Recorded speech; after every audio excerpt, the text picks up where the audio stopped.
What did you think? That you can have the easy way out? Did you think I would let you die so easily? No, Muna, you cannot die.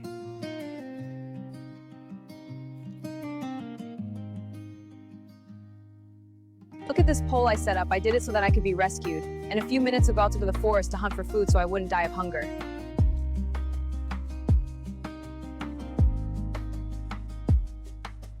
Whisper through the banyan leaves, 1,000 lives in every breeze. Drums that pulse, they softly tease. Time folds the stories we. Echoes rise, they call us near. Through shadowed past, the path is clear. Blasian tales, the heart can hear. A world reborn in every tear. Muna didn't want to give her parents a reason to worry, so she replied while sounding very happy, "I'm doing really good. Kim Junseo isn't as bad as I thought, and he has been very nice and caring towards me. He is going for a business trip in Busan and asked me to come with because he is going to be lonely, so I won't be in Seoul for a while. I will enjoy myself as much as I can and tell you all about it when I get back, I promise." Muna's father felt so relieved when he heard how she sounded. He had been extremely worried ever since Muna got married to and moved in with Kim Junseo. He was constantly plagued with guilt because he believed that his daughter was suffering somewhere for no reason while he couldn't do anything for her despite having so much. Muna's mom sent her greetings to Kim Junseo, and they finally said goodbye before Muna ended the call. She laid on her body and curled herself on the bed sadly. She continually dreamt of the day when she would be happy again, but she didn't know when her reality would finally become better than her dreams. Unknown to Muna, Kim Junseo had stood just outside her bedroom door and overheard her conversation with her parents. After realizing that he didn't tell her the time they would move tomorrow, he had stopped by her bedroom to inform her that it would be by 7, but he had ended up overhearing her conversation with her parents. All this time, he had believed he was torturing Muna, but she actually saw it as him caring for her. He wanted her parents to experience heartache at Muna's plight, but she was telling them how good he was to her, and they were even sending greetings to him. What did they take him for? A fool? Muna was looking forward to enjoying her trip, wasn't she? He was going to make her more miserable so that the next time she spoke to her parents, she would cry her heart out to them and let them know the sort of miserable life she was living. He still went ahead and knocked on Muna's door saying, "We leave at 7 tomorrow. I don't want any unnecessary delay." After speaking, Junseo left his room and Muna briefly wondered if he had overheard her conversation with her parents. That night, Junseo came up with various ways in which he could torture Muna during their trip, but the ideas that came to his mind were not feasible. He got tired of thinking and slept off. Meanwhile, Minji laid on her bed and thought about how she was going to seduce Junseo without being obvious. A lot of ideas came to her mind, and as she finally settled on the ones she was going to use, she closed her eyes happily and slept off. The next morning, Minji left her house before 7 because she wanted to leave to the airport in Junseo's car. When she arrived with her bag, Muna was surprised to see her. She had been wondering why Junseo did not carry Minji instead. She never knew that Junseo planned to take the both of them on the trip. She began to feel sorry for herself. The surprise on Muna's face was nothing compared to the one on Minji's face. She had asked Junseo if Muna was coming with them, and he had said no. That was the reason why she spent so much time planning on how to seduce him. Seeing that Muna was coming with them dashed all her hopes into pieces. She stared at Muna with so much hatred, and Muna did not miss the look in her eyes. Kim Junseo soon came out with his bag and got on the driver's seat while Muna quietly went to the back, but Junseo said, "Come and sit at the front so I can have my eyes on you." Minji, who had already sat on the passenger seat beside Junseo, sadly came down from the car and went to sit behind. Sometimes she didn't understand Junseo. If he had wanted to bring Muna along and treat her like his wife, why did he ask her to come along? She would have rather stayed back at home and used her time for more productive activities. Muna also did not understand what Junseo was trying to do or what he meant by having his eyes on her. Nevertheless, she obeyed him without a word, put on her seatbelt, and closed her eyes as he drove all three of them to the airport. When they arrived at the airport, Junseo's personal assistant was already waiting for him. He handed his car keys over to him and said, "Be sure to take good care of my car and drive it here when I get back. You know I don't like to be kept waiting, so make sure you are prompt." Kim Junseo's personal assistant accepted the keys respectfully and gave Junseo his word that he would do just as he had said. After that, he got into the car and drove off. Junseo turned and walked into the airport, and Minji walked beside him while Muna slowly walked behind the both of them. Muna was surprised when she saw that Junseo arranged for her to fly first class with himself and Minji. She had thought he would punish her by sending her to the economy class. It was a punishment she had actually hoped for, but it seemed Junseo had read her mind and knew that she would love such a punishment. When their flight finally landed, a driver came and picked all three of them. They were taken to a remote area, and Muna began to wonder why the conference was held in such a place. Or could it be that Junseo and Minji wanted to kill her and dispose of her body secretly? The more she thought about it, the more Muna became afraid. She finally calmed down when they arrived at the place. There was a very beautiful and big hotel by the left, and beside the hotel was a very big and well-decorated building.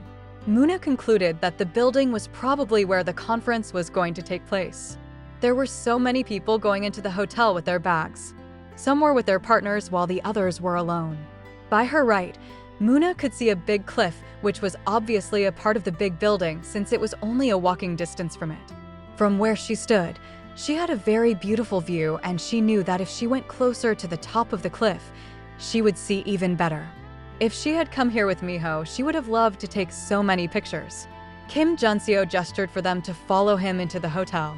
Muna was wondering if she was going to get her own room while Junseo and Minji would share one room. But to her surprise, Kim Junseo took them all to one room and began to unpack his bag. She noticed that Minji was also unpacking her bag and asked, "Are we all going to stay in one room?" Muna's question infuriated Minji, who was already very unhappy about her presence, but she couldn't do anything because Junseo had warned her not to act without his consent. She had attended the conference twice with Junseo and knew that the attendees were all given only one room each in the hotel because people from around the world were usually invited to attend. When Muna saw that no one bothered to answer her question, she decided to unpack as well. She still could not believe that they were all going to be in one room. She decided to go out and see if she could book a room for herself. However, she was told at the reception that there were no rooms available and each attendee was given only a room. As she walked back to the room, Muna thought that something was definitely wrong with Junseo. He already knew that there won't be enough rooms, yet he took her and Minji along with him. When it was time to sleep, Muna took her bath and got dressed inside the bathroom before coming out. Junseo had gone out and left both her and Minji in the room, but she kept a reasonable distance from Minji because she knew how evil Minji could be. She turned off the air conditioner just as Junseo came back into the room. However, Minji turned it back on while claiming that the room was too hot because it had 3 people in it. Muna was feeling very cold because she had not fully recovered from her sickness. She saw that Junseo did not say anything about the air conditioner despite knowing her condition. So, she quietly went to lie on one side of the bed. However, Junseo asked her to sleep on the floor because the bed wasn't big enough to accommodate all 3 of them. Muna stared at Junseo as her eyes became misty. She stood up from the bed quietly and took her duvet with her, which she now felt grateful to have brought. She couldn't bear to lie on the cold floor, so she sat by a corner instead and wrapped the duvet all over her body. She soon started shivering because of the air conditioner and began to cry silently. Junseo laid on the side of the bed where Muna had been while Minji laid on the other side with her back to him. He couldn't bring himself to sleep and laid on his back with his head on the pillow. He kept looking at Muna, who was shivering and crying until his conscience couldn't take it anymore. He had deliberately brought Muna here to make her suffer, but seeing her crying and shivering disturbed him a lot. He stood up from the bed and turned off the air conditioner, after which he opened the door and went out. Minji turned when Junseo stood up from the bed, and she quietly watched him turn off the air conditioner and leave the room. She told herself that she had to quickly do something about Muna because she was slowly softening Junseo's hatred towards her. Junseo came back later in the night when everyone else had slept off. He stared at the sleeping Muna for a while before finally drifting off to sleep. The next morning, Muna woke up very late because she had found it difficult to sleep. She kept waking up and sleeping back because of the uncomfortable position which she was in. She realized that Junseo and Minji were already dressed for the conference. Junseo wore a black suit and looked really handsome in it, while Minji wore a black gown which complimented him.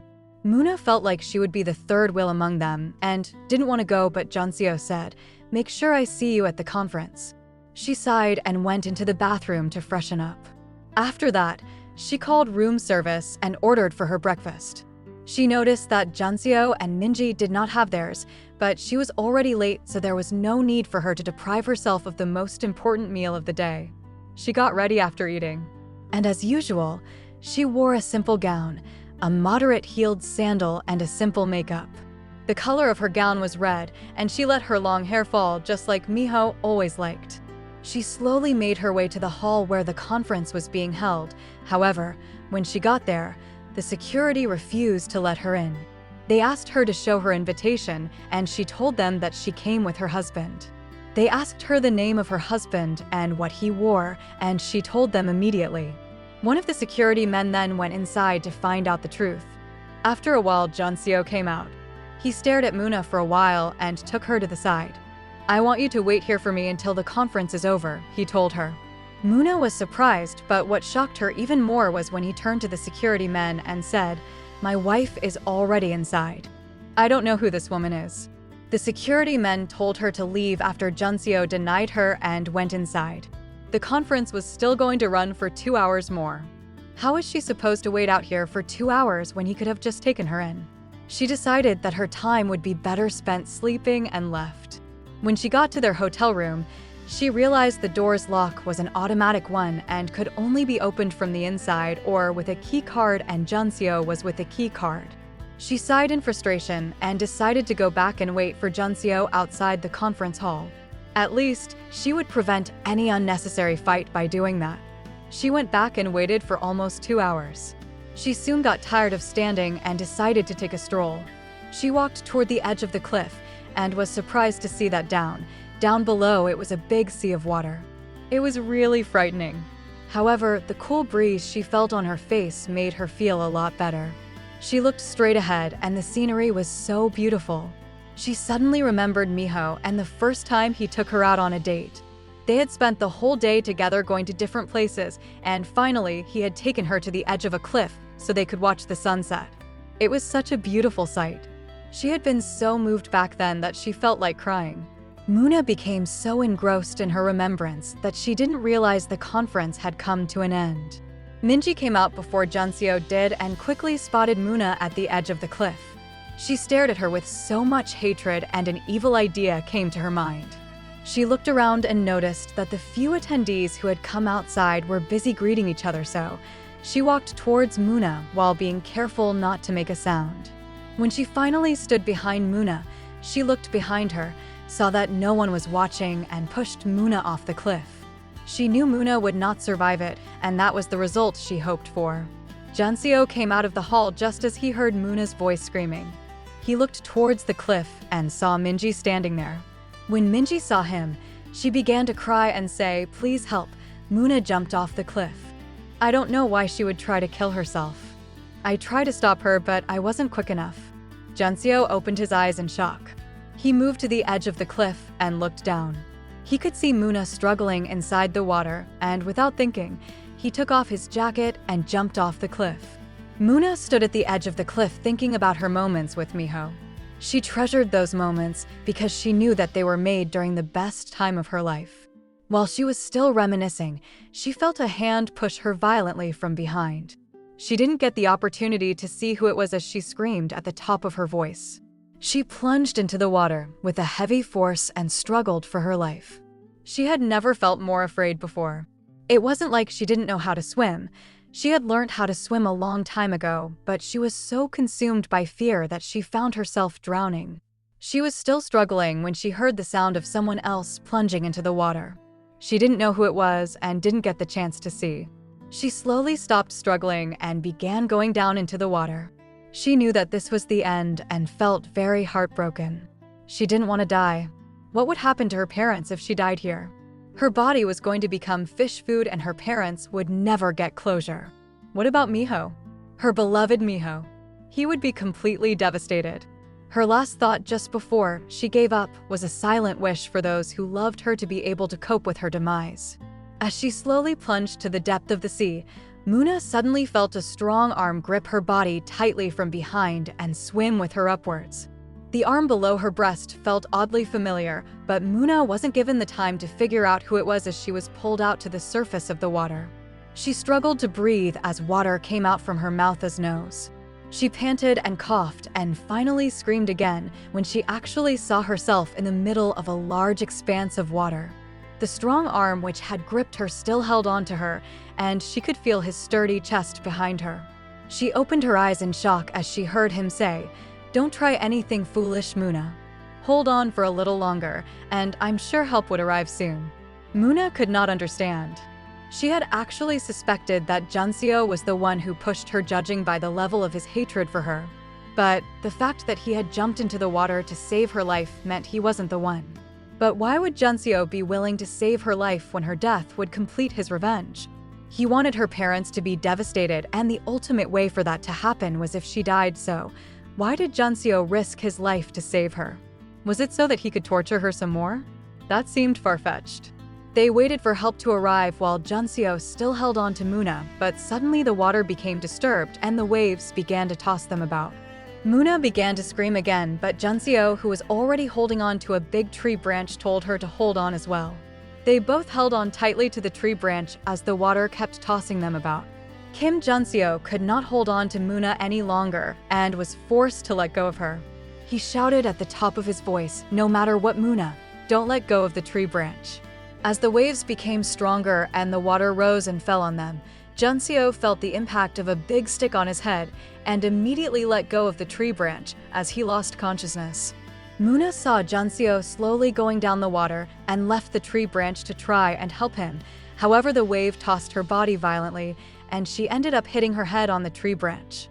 The last thing she saw before she closed her eyes was dark and it completely engulfed her. Minji stood at the top of the cliff completely horrified as Junseo jumped into the water. She watched him swim deep into the water, and that was it.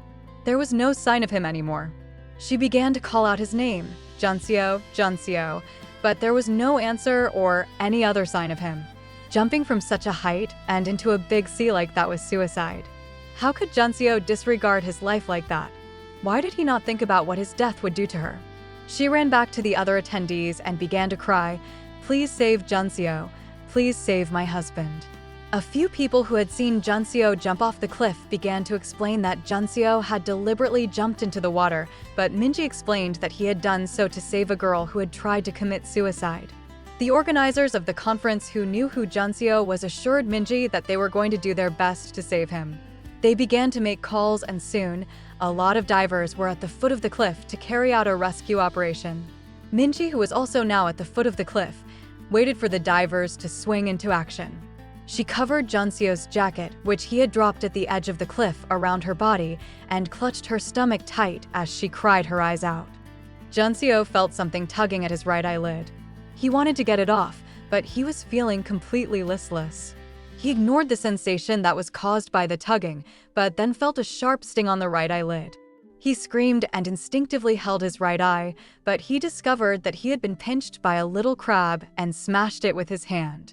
His body was covered with debris and some of them stuck to his white shirt.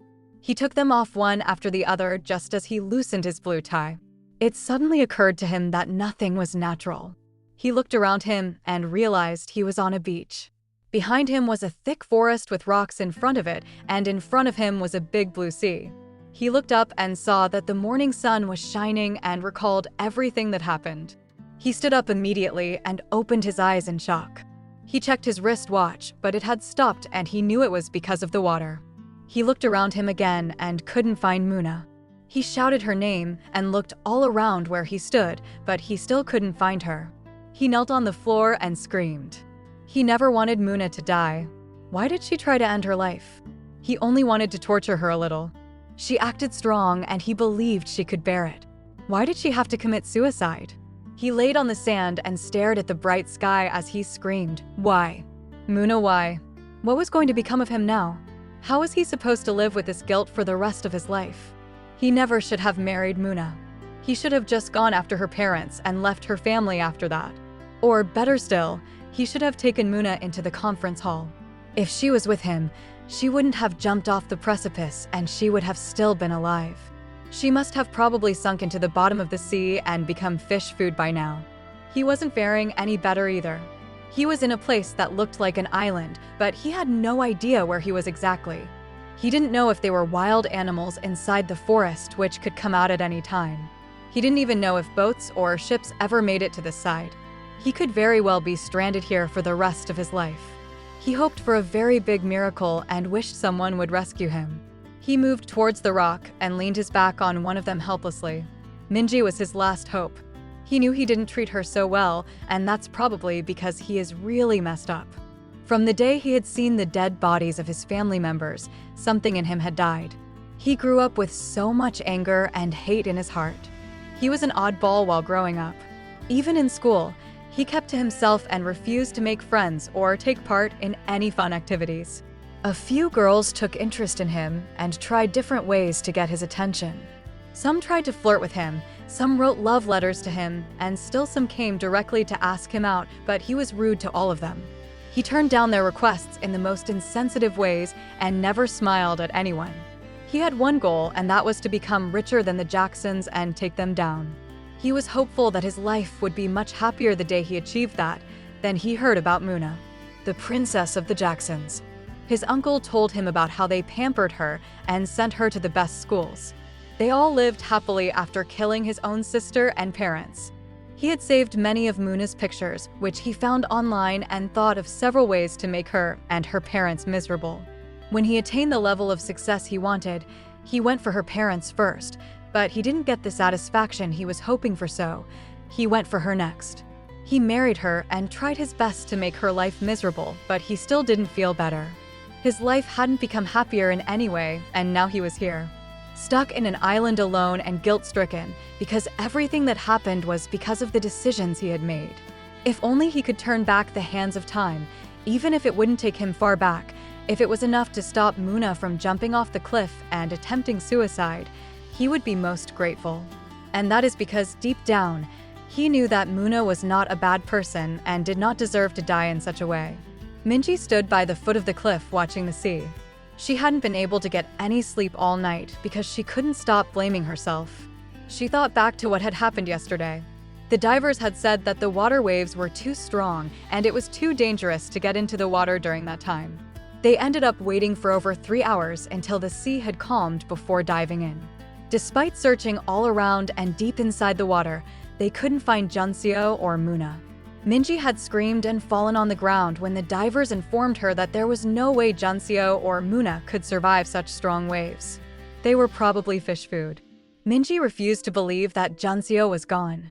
The moment the sun rose this morning, she had employed the services of a new set of divers and paid them so much money. She wanted Junseo, either dead or alive. She couldn't believe, though, that he was dead, so she held on to the hope that he was still alive. She recalled the first time she had seen him.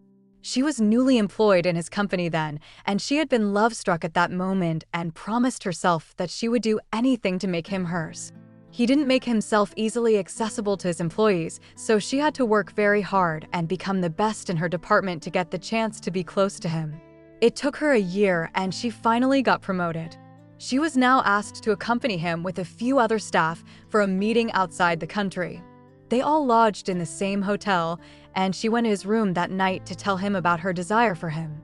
He turned her down right away, but she convinced him that she wanted a relationship where he was free to do whatever he wanted. She told him how nice it would be if she kept him company whenever he traveled out for business. He finally bought her idea of an open relationship, and they spent a steamy night together. She did everything to make sure she pleased him that night, and they have been like that for more than a year. She never told him that she was head over heels in love with him because she knew he didn't want any commitments. She was confident that he would someday marry her since she was the only female close to him. But then, Muna came into the picture and tried to ruin all her plans. She became desperate and made a foolish mistake. Now she regretted it so much and wished she could take it all back. She wouldn't care if he was married to Muna. She would be content as long as he was alive and she could at least touch him. She sat on the floor sadly and hoped for a miracle.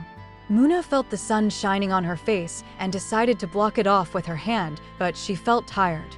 She realized there was sand in her mouth and instantly got up from the ground. Her beautiful hair was really messed up. A part of her red gown was torn and there was sand all over her body. She looked around and realized that she was stranded on an island and breathed a sigh of relief. She had really thought she would die back there, but where was Junseo? She vividly remembered that he jumped into the water and tried to save her. She felt grateful for that and now believed that he wasn't such a bad person. She looked around but couldn't find him. She ran to both the right end and the left end of the beach where she stood, but there was no sign of him. Could he have gone into the forest? She went closer to the forest and called his name repeatedly, but still got no answer. She then recalled that a big stick had fallen on his head and caused him to lose consciousness. She opened her eyes and covered her mouth as a realization struck her. Her eyes became filled with tears. Junseo had so much hate and anger in his heart. She wished they had made peace before an incident like this befell them. If he hadn't jumped into the water to save her, he would have still been alive. She blamed herself for his death. If only she hadn't gone so close to the edge of the cliff, Junseo would have still been alive.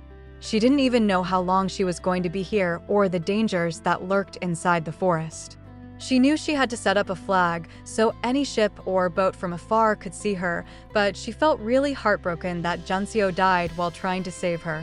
She sat on the floor, leaned her back on the rocks which were in front of the forest, and began to cry. Minji waited anxiously for the divers as they went farther and deeper into the sea. She paced up and down by the sea, hoping desperately for good news. After hours of diving and searching, the divers finally came out and said there was no sign of them. Minji insisted that they search once more, but the leader of the divers told her that it was futile because no matter how much they searched the waters, the result would still be the same. Minji ran back to her hotel room, locked herself in, and threw her body on the bed.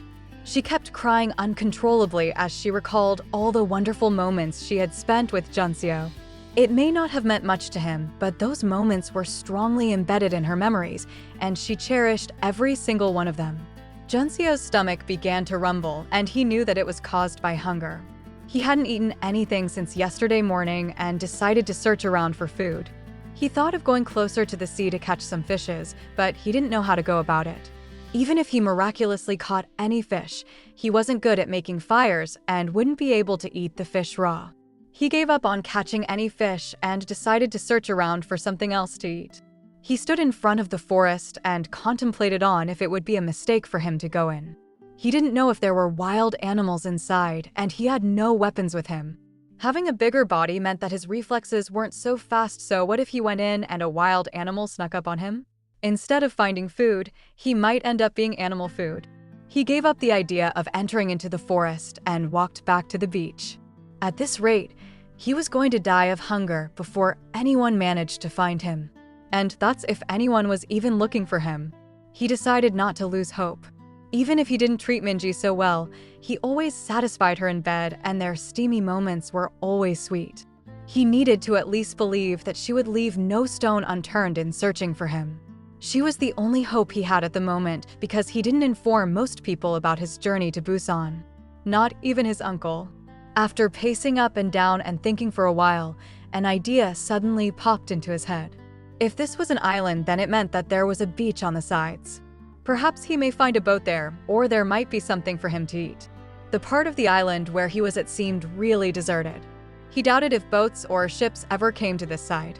Rather than wait around for hunger to claim his life, he decided to go around the island and see what he could find.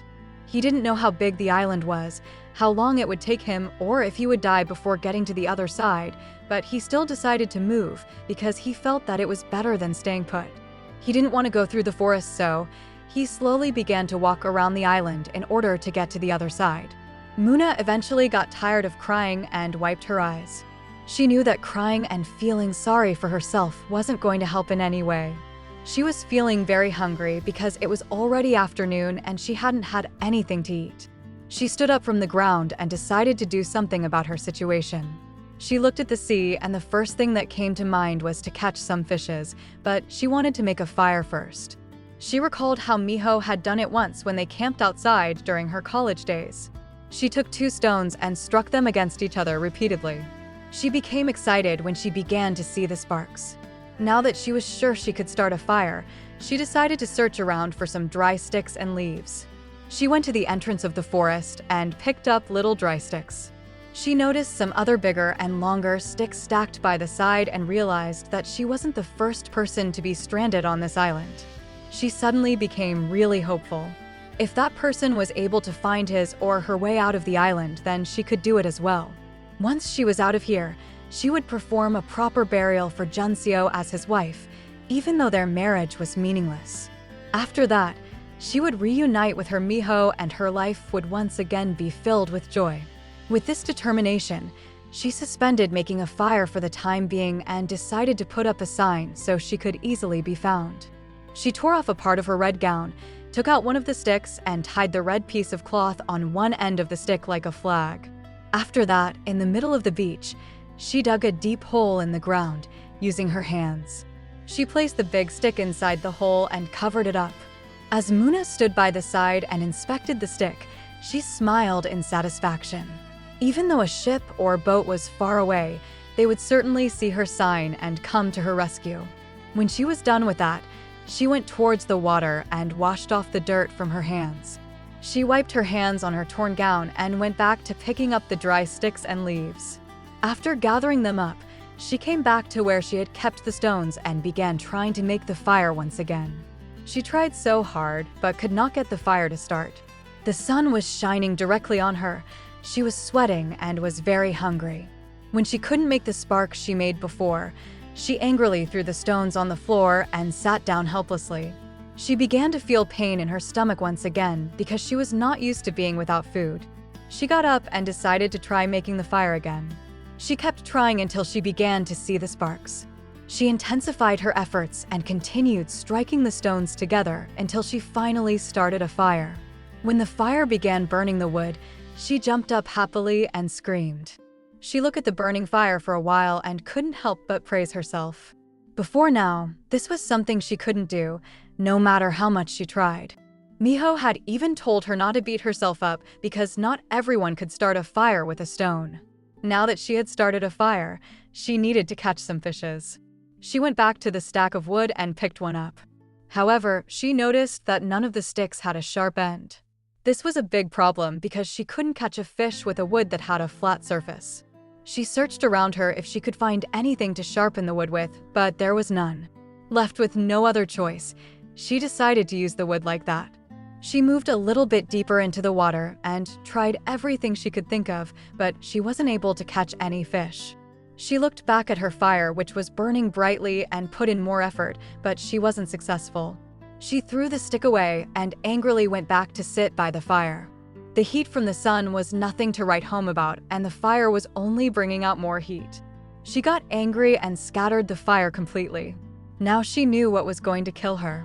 It was hunger, and by the time her body would be found, the vultures would have already fed on her flesh.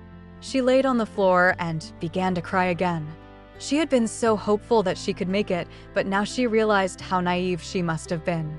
Whoever stacked those big sticks might have already died from hunger and had his or her body fed on by vultures and washed away by the waters of the sea.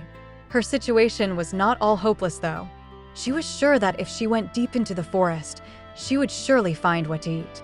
Although she knew there could be wild animals in there, she believed it was better to die trying than give up so easily.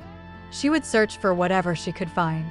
It could be fruits, or she could catch smaller animals and roast them. The idea irritated her, but she believed she didn't have any other choice. If she had known, she wouldn't have scattered her fire. Now she had to make another one. She decided that she would take one of the big sticks first and go into the forest. Any small animal she saw would feel the impact of the stick on its head, and then she would pick it up, come back to the beach, and roast it after remaking the fire. It seemed really doable, but she couldn't find the strength to lift herself up from the ground. She laid there lazily and closed her eyes as she was slowly carried away by sleep. Muna slept until it was evening before opening her eyes. Her stomach was once again in pain because she had not had anything to eat. She yawned and felt disgusted with herself when she perceived her breath. She always brushed because she felt that she needed to keep her mouth fresh, but now that she was here without any brush or toothpaste, she knew that she would have to improvise. She slowly got up from the ground and picked up one of the sticks, which she had earlier used to start a fire, and walked towards the sea. Muna knew that she hadn't had her bath all day, but decided to do so when it was dark. For now, it was more important to care for her mouth. At least, if she died later in the forest, it wouldn't be with a smelling mouth. She bent down when she got to the water and thoroughly washed the stick as much as she possibly could. When she was satisfied, she rinsed her mouth with the salty water and began to scrub her tongue with the stick. She scrubbed her teeth as well and scrubbed all over her mouth before rinsing it with the salt water again. When she was done, she smelled her mouth and told herself that it was much better now. She stood up and looked at the forest. The sun was going to set really soon, and if she wanted to search for food, it was better for her to do it before it became dark. She picked up one of the big sticks and began walking into the forest. She felt extremely afraid, especially because the only sounds she could hear were the ones made by the sea. She stood at the entrance, observed the forest as she tried to decide which part of the forest she could enter. She suddenly heard the sound of a bird just above her and jumped in fright. She lifted her head up afterwards to see the bird and know if it was something she could roast and eat, that is, if she were able to catch it. As she looked up, she opened her eyes in amazement. She wasn't going to die of hunger after all. What a wonderful surprise, she said to herself. Junseo stopped walking and sat on the floor to rest. He had been trekking for hours, but still hadn't gotten to the other side of the island. He didn't know how much more it was going to take for him to get there. He desperately hoped that he wasn't making a mistake and he would find something that could help him on the other side. As he walked, he kept blaming himself for his current situation. He thought about when he had first visited Muna in her father's ward and how he had thrown a folded piece of paper on the floor for her to pick up. He remembered the day they got married, how anxious she had looked, and how he had taken her to a trash house and locked her in immediately after they signed the marriage papers. He also thought about how he had reduced her to the level of a whore at the club and offered her to a drunk pervert. He recalled how she had tried to be nice to him so many times. When he was drunk, she had made herbal soup for him and treated his wounds. She had cooked for him, and although he deliberately insulted her and condemned her food, which he actually found delicious, she had apologized and offered to cook for him again. Sometimes he wanted to treat her better, but each time he looked at her, he would remember his dead family members, and his hatred for her family would get the best of him. Perhaps what he was suffering now was punishment for all the things he had done to Muna. She had died because of him, and just maybe, he was going to die also. But his death would come more slowly and painfully.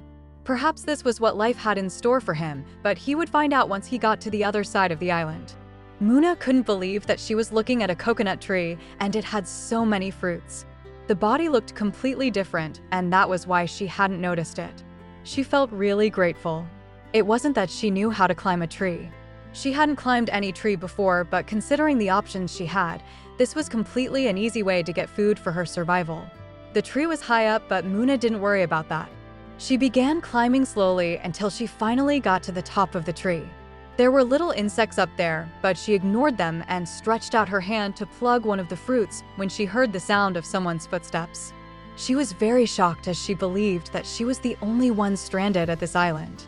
She held the tree tightly and looked in that direction while waiting for whoever was coming. Junseo finally got to the other side of the island and placed his hands on his head in disappointment. It was just like the other side. There was no one and no boat. Was he going to die here or spend the rest of his life here eating shrubs? He suddenly noticed a big stick with a red cloth tied around it. Surprised, he ran towards the stick and observed it. He looked at the red fabric, and it reminded him of the dress Muna wore the last time he saw her. He stared fixedly at the fabric, wishing that he had been able to save Muna. Muna was completely shocked when she saw Junseo. She didn't know how he came to be here and even felt for a moment that her eyes were playing tricks on her. She completely forgot about her hunger, quickly came down from the tree and began running towards Junseo. Junseo heard the sound of someone running towards him and warily turned his head towards the direction of the sound. To his surprise, he saw Muna running towards him. "Muna," he screamed happily just as she ran towards him, and they both hugged each other. They hugged for a while, each happy that the other was still alive. But they suddenly came to their senses and broke apart. Junseo pointed his finger angrily at Muna and said, "You little bitch. This is all your fault. If you hadn't tried to kill yourself, I wouldn't have made the mistake of jumping into the water to save you and ending up stranded on this god-forsaken island. What did you think? That you can have the easy way out? Did you think I would let you die so easily? No, Muna, you cannot die. You need to live so I can torture you for the rest of your life." Muna stared at Junseo as the happiness of discovering he was alive quickly turned into sadness. Was Junseo going to make her life miserable even when they were both stranded on a deserted island? "I am not a weak woman, Junseo," Muna replied. "I don't know what gave you the impression that I tried to kill myself, but that is not what happened." Junseo scoffed in disbelief and said, "I guess you miraculously found yourself in the middle of the big sea, isn't it?" Muna smiled bitterly and said, "Think about it, Junseo. I love my parents so much that I was willing to get married to a monster such as you so that they can live a peaceful life. I am the only child they have left, and if I were to die, my parents won't be able to bear it. So why would I do that to them?